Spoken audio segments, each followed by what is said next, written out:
संगत हिन महिल मां मौजूदु आहियां लाल बाग सेवण जे लाल बाग ते मौजूदु आहियां ऐं हिन मुंहिंजे पोयां जेको नज़र पियो थो अचे इहो वणु इन वण जे हेठां कुझु ईअं माना ठहियल आहिनि जेके शयूं आहिनि जीअं हिकिड़ो खुॾ नमूने ठहियल आहिनि इहे शयूं उन्हनि शयुनि जे हेठां चवंदा आहिनि त इते जेको सो मणिया मिलंदा आहिनि।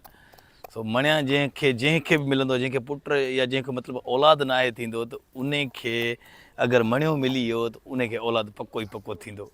सो असांजो हिकिड़ो दोस्त ॻोल्हे पियो थो हिन खां पुछा था कयूं भावे छा थो ॻोल्हे दादा रमीद मणियो पियो ॻोल्हियां। मणियो हा छाजे लाइ?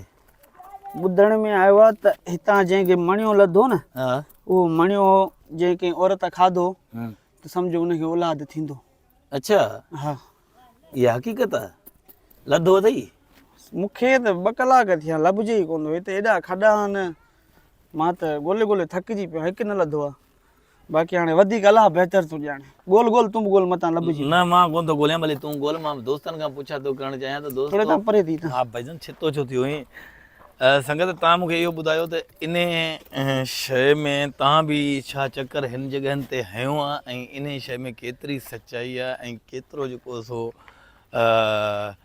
सॼो माना इहो हिकिड़ो अधो ॿियो बीठो आहे साईं तव्हां ॾियो हलो तव्हां हितां जा आहियो ॿाहिरां जा आहियो? हितां जा कोन असीं आहियूं दसवीं दरिया खान मरीअ जा। दरिया खान मरी जा तव्हां ॾियो हल हिन जे बारे में छा माना तव्हांखे ख़बर आहे? ख़बर चऊं त लाल साईं जॾहिं जाइ ते तड़कियो आहिनि कश्मीर में न हा हा तड़ करे जो वारनि खे ठंडको ॾिनी त रुॻो ई मोती किरिया।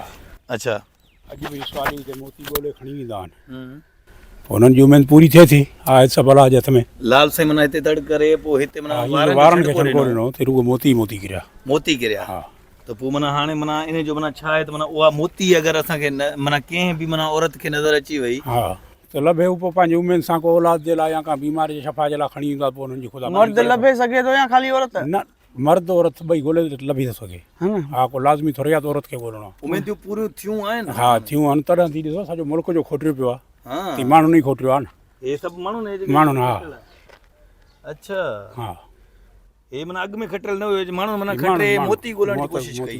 तव्हां किथां आया आहियो दादा? असीं दरिया खान मरी में तव्हां जेको वेझो माइट जेको हुजे तव्हां मणियो खाधो जंहिं औलाद थियो हुजे न असांजो अहिड़ो को कोन थो थिए पर असीं ॾिसंदा था अचूं। दोस्त भाउ को न असली असां ॾिसंदा था अचूं त दुनिया में असांजे साम्हूं ॻोल्हिया खयां पिया आहिनि।